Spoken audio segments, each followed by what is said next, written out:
কিছু চাকরি শুধু কাজ নয়, সেখানে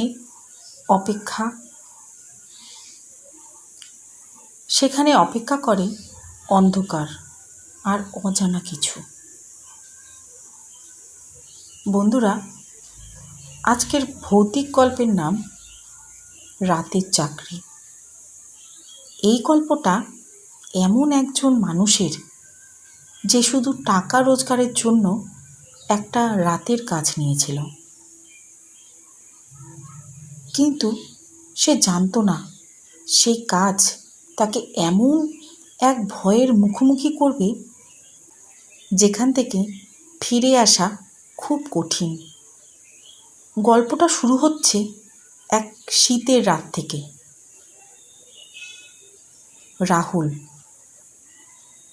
রাহুল এই গল্পের মেন চরিত্র। রাহুল নামের এক ছেলে অনেক দিন ধরে চাকরি খুঁজছিল।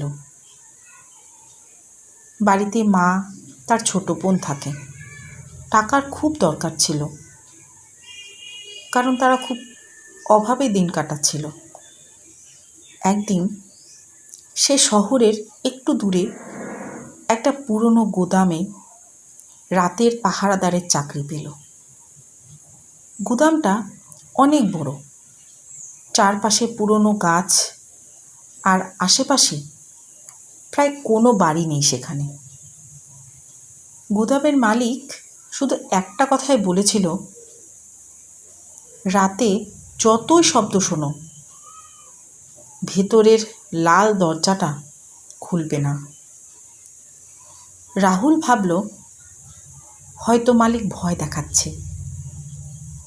প্রথম রাতটা বেশ শান্ত ছিল, কিন্তু রাত 3:17 হঠাৎ গুদামের ভেতর থেকে একটা শব্দ এলো। মনে হলো কেউ যেন দরজায় ধীরে ধীরে আঘাত করছে। রাহুল টর্চ নিয়ে ভেতরে গেল। দেখল সেই লাল দরজাটা একটু খোলা। দরজাটা খোলা দেখে তার বুক ধড়ফড় করতে লাগলো। হঠাৎ গুদামের ভেতর দিয়ে একটা ঠান্ডা বাতাস বয়ে গেল, আর টর্চের আলো কাঁপতে লাগলো। ঠিক তখনই পিছন থেকে একটা কণ্ঠস্বর, তুমি এখানে নতুন পাহারাদার? কথাটা শুনে রাহুল ঘুরে দেখল একটা লোক দাঁড়িয়ে আছে। লোকটার গায়ে সিকিউরিটি গার্ডের পোশাক, কিন্তু মুখটা একদম ফ্যাকাশে। লোকটা ধীরে ধীরে বলল, আমি আগেও এখানে চাকরি করতাম, 5 বছর আগে। তারপর হঠাৎ করে সে লোকটা হাসতে লাগলো। হাসিটা শুনে রাহুলের শরীর ঠান্ডা হয়ে গেল। বন্ধুরা, যদি তোমাদের এই ভৌতিক গল্পটা ভালো লাগছে, তাহলে এখনই ভিডিওটাকে একটা লাইক করো।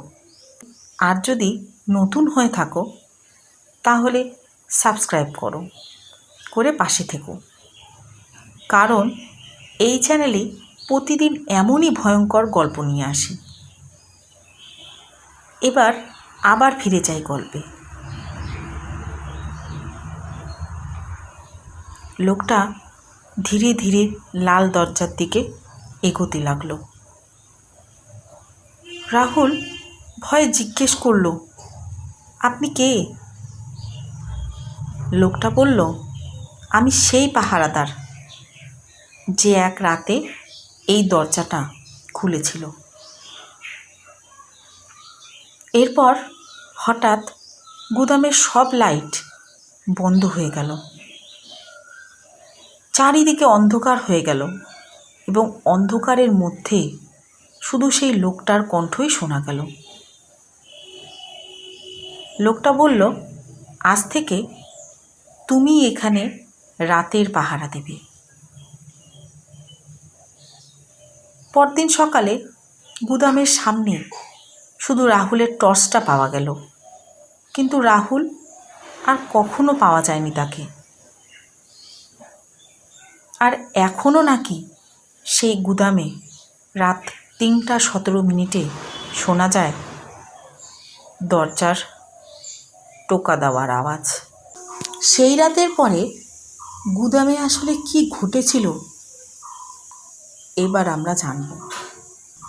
রাহুল হারিয়ে যাওয়ার কয়েকদিন পরেই গুদামের মালিক আবার নতুন এক পাহারাদার রাখল।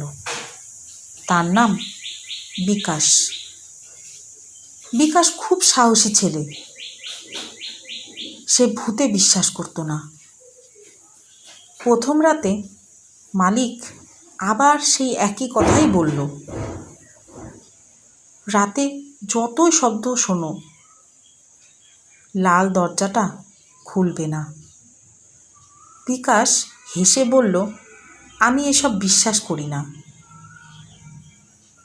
রাত ধীরে ধীরে গভীর হতে লাগলো।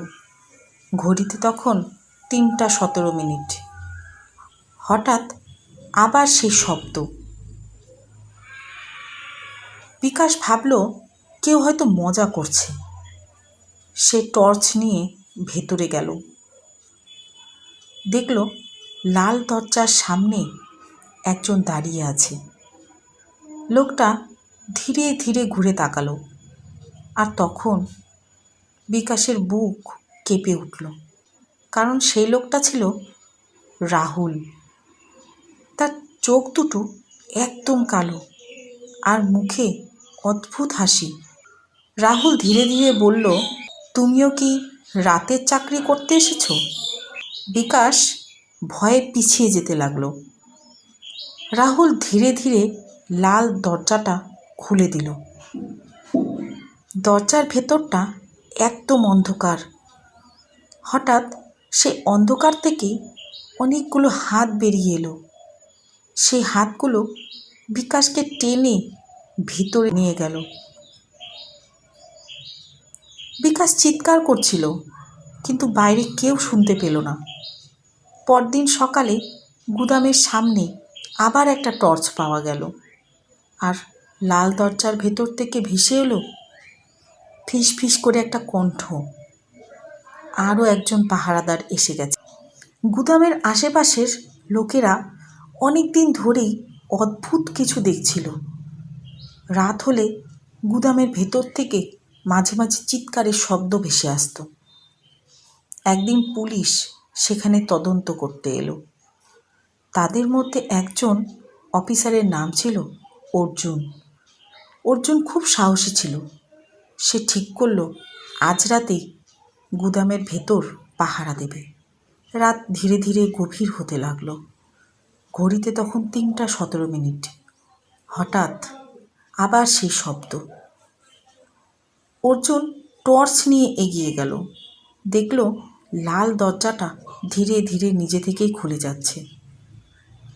দরজার ভেতর থেকে ঠান্ডা বাতাস বেরিয়ে আসছে। হঠাৎ সে ভেতরে দুটি ছায়া দেখতে পেল। একটা ছায়া রাহুলের, আর একটা বিকাশের। কিন্তু তারা দুজনেই অদ্ভুতভাবে দাঁড়িয়েছিল। তাদের চোখ একদম কালো আর মুখে ভয়ঙ্কর হাসি। তারা একসাথে বলল, তুমিও কি এখানে রাতের চাকরি করতে এসেছো? অর্জুন সাহস করে লাল দরজার ভেতরে ঢুকল। ভেতরে ঢুকেই সে বুঝল এটা কোনো সাধারণ ঘর নয়। ঘরটা যেন শেষই হচ্ছে না, শুধু অন্ধকার, চারিদিকে শুধু অন্ধকার। হঠাৎ অন্ধকারের মধ্যে একটা বিশাল ছায়া নড়ে উঠল। একটা গভীর কণ্ঠ শোনা গেল, অনেক বছর ধরে আমি নতুন পাহারাদারের অপেক্ষা করছি। অর্জুন বুঝতে পারল এই গুদামটা আসলে একটা ফাঁদ। যে একবার এখানে রাতের চাকরি নেয় সে আর কখনো বেরোতে পারে না। ঠিক তখনই দরজাটা ধপ করে বন্ধ হয়ে গেল। পরদিন সকালে মানুষজন আবার গুদামের সামনে একটা নতুন জিনিস পেল। অর্জুনের পুলিশের টুপি। প্রতিবারই রাত ৩:১৭ লাল দরজাটা খুলে যায়। কিন্তু এখন আমরা জানব এই অভিশাপ শুরু হয়েছিল কিভাবে। প্রায় ৫০ বছর আগে সেই জায়গায় কোনো গোদাম ছিল না। সেখানে একটা পুরনো বাড়ি ছিল। সেই বাড়িতে থাকতো এক বৃদ্ধ লোক। লোকটা খুব অদ্ভুত ছিল। গ্রামের মানুষ বলতো সে কালো জাদু করত। একদিন গ্রামের কিছু মানুষ তার বাড়িতে ঢুকে পড়ে। তারা দেখতে পায় বাড়ির ভেতরে একটা লাল দরজা। দরজার সামনে অদ্ভুত চিহ্ন আঁকা। ভয়ে সবাই দরজাটা ভেঙে ফেলে, কিন্তু দরজা ভাঙার সাথে সাথেই ভেতর থেকে এক অন্ধকার ছায়া বেরিয়ে আসে। সেই ছায়া গভীর কণ্ঠে বলেছিল, আজ থেকে এই দরজার পাহারা মানুষ দেবে, আর কেউ পালাতে পারবে না। আজ থেকে এই দরজার পাহারা মানুষ দেবে, আর কেউ পালাতে পারবে না। এরপর থেকেই সেই জায়গায় অদ্ভুত ঘটনা শুরু হয়। পরে সেই বাড়ি ভেঙে সেখানে গুদাম তৈরি করা হয়, কিন্তু লাল দরজাটা কেউ সরাতে পারেনি। আজও সেই গোদামে কেউ রাতের চাকরি নিলে রাত ৩:১৭ লাল দরজাটা ধীরে ধীরে খুলে যায়। ভেতর থেকে ফিস ফিস করে একটা কণ্ঠ শোনা যায়, নতুন পাহারাদার এসে গেছে। আর অন্ধকারের মধ্যে দাঁড়িয়ে থাকে অনেকগুলো ছায়া, রাহুল, বিকাশ আর অর্জুন। আর তাদের সাথে আরও অনেক মানুষ, যারা এক সময় শুধু একটা রাতের চাকরি করতে এসেছিল। বন্ধুরা,